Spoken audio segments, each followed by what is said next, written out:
Welcome to this tutorial. In this tutorial, I will show you how to build this Gantt chart where you can easily change the overall look and feel, the other color here just by pressing a button. And you would also have the possibility to put headings to clarify a bit your task list. And another type of Gantt chart that I will show you is how to change the color of each individual task. So you might want to group them by color to differentiate them, or you can also alternate. I suppose you can do whatever you like. You have a choice of 4 colors. And then you can go under page layout and select every types of color that you like by just flipping the switch here. Same here, you can go here and go under page layout and select a wide array of other alternative colors. Okay, now the first step is to build a Gantt chart. So I don't want to spend too much time on this because you can see that on many other of my videos, but I'm just going to walk you through it quickly. What you need is a task, a duration, and a status percentage complete. Once you have this, then you can calculate how many days are needed to complete and how much work has been done. And how much work has been done is you multiply the percentage complete by the estimate here, and that gives you 1. And after the 2 complete, obviously, it's the other way around. So here, that should give you the 3 dates that you will be using to build this Gantt chart. You have a start date, which is a repeat of this one. You have an end date, which is obviously the start date plus the total duration here. And you subtract 1 because you don't want to have the additional day. You want to subtract it because we are building a Gantt chart here. And done until it's the same. But the difference, instead of using the duration, total duration, you just use the done. So done on 1 day. So it's showing only 1 day here in deeper blue. So you have all your calculations here. Something that I've added here is I've added the possibility to add headings to separate a little bit those tasks here. I just created another column here that I've called heading. And you can put yes or no, and if it's a yes, and I will change the color of everything. Like for instance, here you just have a heading here, but it doesn't show anything here. But here you have a heading, but it's also a task. So you have the choice, and give you the choice. Okay, so once you have done this, you can, and I'll do the conditional or the coloring in the end, but once you have done this, you need to build a Gantt chart. Once again, apologies if that goes too fast. Please have a look at my other videos or put this in a slower pace if you like. So here there's only one formula. So the way I'm doing it, and actually I'm just going to show you by right-clicking on this and going under Format Cell, and I'm going to remove the conditional formatting that I have because I'm using a conditional formatting that hides what's inside the cells. And like here, for instance, there's nothing, and here there is something. So this is a trick that I'm using. I'm actually doing all the calculation.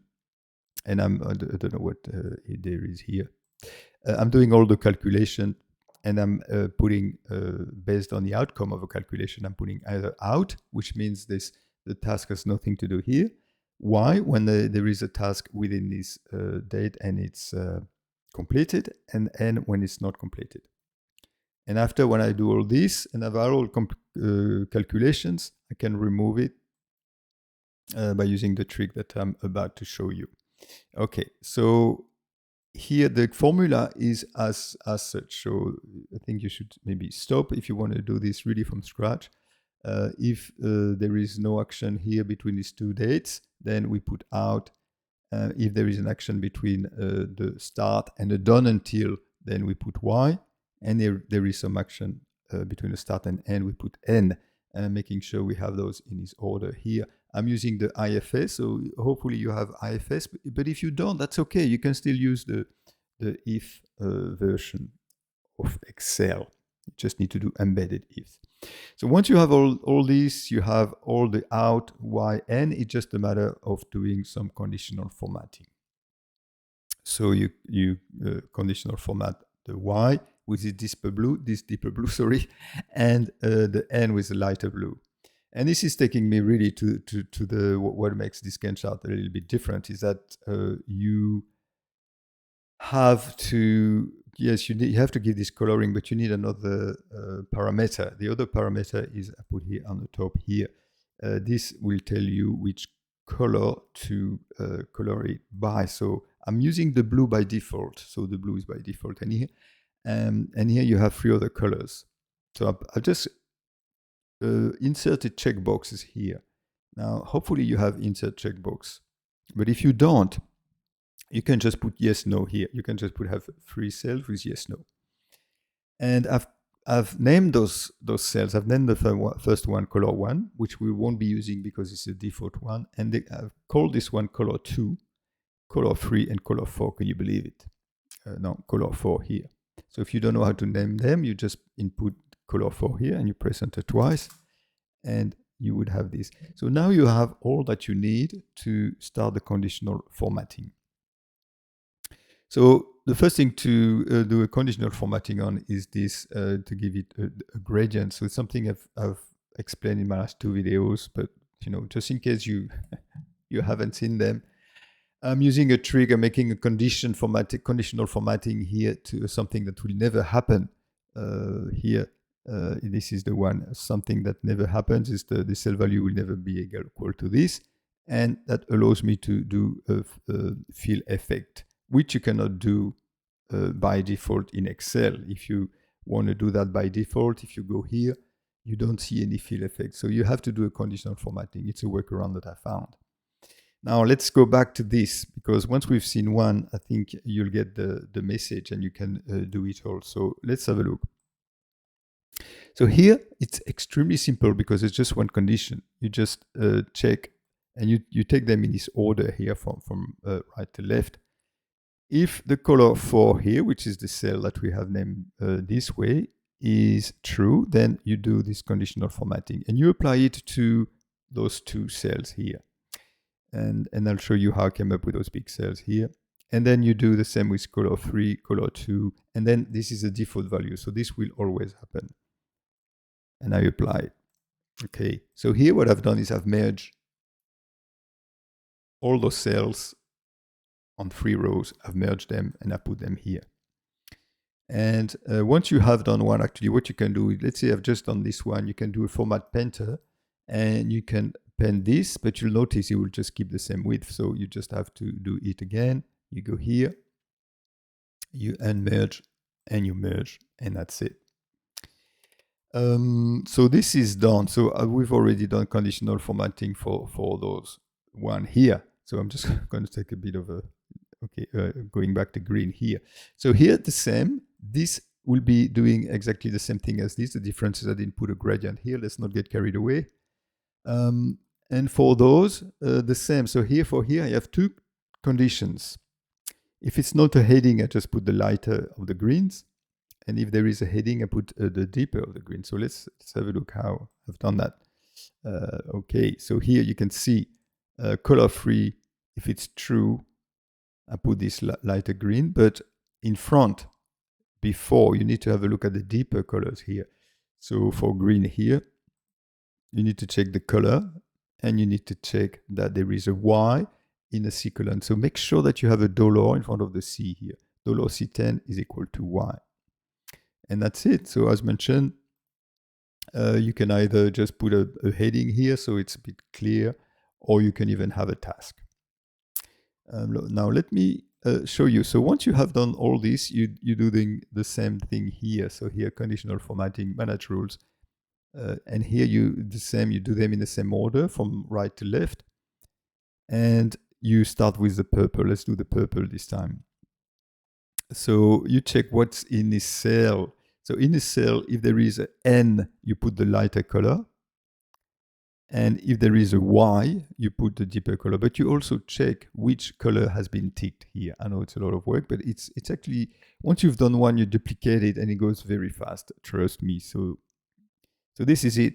This is in a gist. And it looks terrible this way, but once you have finished, or when you don't need those anymore, you just right click on it. And then you do format cells. And then you go under custom. And here you just put these 3 semicolons here.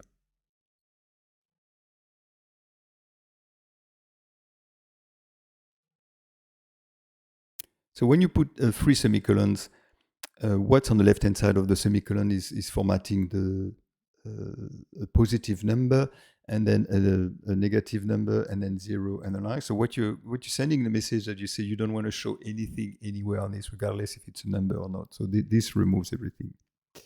So just to go back to those headings here, if you put heading Y with nothing here, it will show nothing here. So that will give you a bit of a breathing space.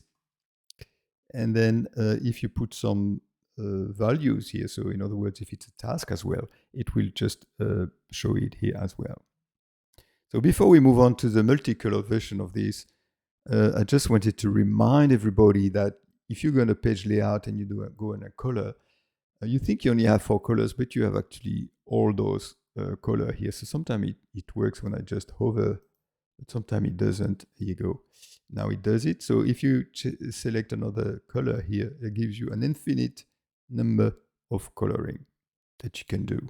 So you can go into the paper one to have something more subtle, the medium. I like the blues. You go under the blues, but that will be a bit so, I'm not sure. This one here is okay as well. So you can select whichever one you want by looking at the colors here. Okay, so I'm just going back into the office here. Now let's have a look at the polychromatic. I'm sure you know how to do it now. Okay, so the Gantt chart is the same here. That's the same things that I've calculated. The difference here is I'm having different 4 columns here. Instead of having the one at the top, I'm having them here. So this at the top will never change. I want to leave that blue. Let's not get carried away. So here we've seen how these work.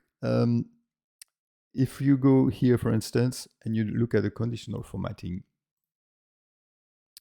you look at this cell here. So this time it's not a fixed location. You need to be able to slide as you go down, because it's a different value potentially on every row. So you just leave the row free and you just lock in the column. So here I have $M9, which is the first for this.